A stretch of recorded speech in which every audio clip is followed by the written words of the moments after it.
दिन भर की सख्त मेहनत और कड़ी धूप के बाद अदनान को कुछ वक्त दोपहर के खाने के लिए मिला था। सख्त भूख और प्यास के बाइस उसकी जबान खुश्क हो रही थी। वो एक बड़ी कंपनी में सिक्योरिटी गार्ड था। सारा दिन गर्मी बर्दाश्त करना और जहन को जागता हुआ रखना कितना मुश्किल काम है। हर वक्त चारों तरफ नजर होनी चाहिए, वरना किसी भी लम्हे कुछ भी हो सकता है। इस काम में जरा सी भी कोताही जिंदगी भर का पछतावा बन सकती है। इस काम में जरा सी भी कोताही जिंदगी भर का पछतावा बन सकती है। आज अदनान की मुलाजमत का तीसरा दिन था और उसे ये मुलाजमत मिली भी बहुत दुआओं और मेहनत से थी। महंगाई ने तो सबकी कमर तोड़ रखी थी। अब तो इसकी जेब में राशन के पैसे भी नहीं थे। अदनान को दफ्तर के एक अफसर ने इशारा करके कहा कि तुम आई टी रूम में जाकर सुकून से खाना खा लो। अदनान अपना खाना गरम करके आई टी रूम में चला गया। वहाँ एक बड़ी टेलीविजन स्क्रीन लगी हुई थी, जिस पर दफ्तर में लगे सारे कैमरों के मनाजिर नजर आ रहे थे।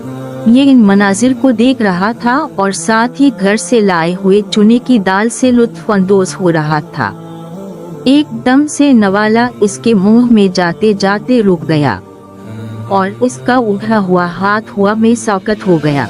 उसने स्क्रीन पर देखा, इसकी जगह जो गार्ड ड्यूटी पर था उसे 2 आदमियों ने जकड़ रखा था। इसकी गिन छीन ली गई थी।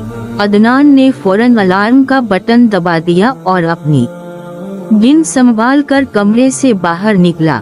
2 डाकू अंदर कारकुनों से नकदी और मोबाइल फोन जमा कर रहे थे। उसने एक डाकू की टांग पर गोली मारी। वो अपना घटना पकड़कर नीचे बैठता चला गया।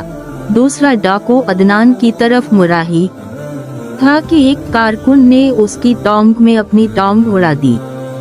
डाकू मुंह के बल गिरा। ये देखकर सब कारकुनों ने मिलकर दोनों डाकुओं पर काबू पा लिया। अदनान फौरन बाहर निकला। गोली की आवाज सुनकर बाहर मौजूद दोनों डाकू गार्ड की गिन लेकर फरार हो रहे थे। एक डाकू पहले ही गाड़ी में बैठा हुआ था। अदनान ने एक फायर गाड़ी के टायर पर किया। गाड़ी नाकारा हो चुकी थी। अदनान ने तीनों को संभलने का मौका ही नहीं दिया। गिन से निशाना लेकर इन्हें हथियार जमीन पर डालने पर मजबूर कर दिया। इस तरह अदनान की हाजिर दिमागी और बहादुरी से 5 डाकू गिरफ्तार कर लिए गए। अदनान को कंपनी की तरफ से नकद इनाम और तारुफी सर्टिफिकेट देकर उसे अपनी मुस्तकिल मुलाजमत में ले लिया।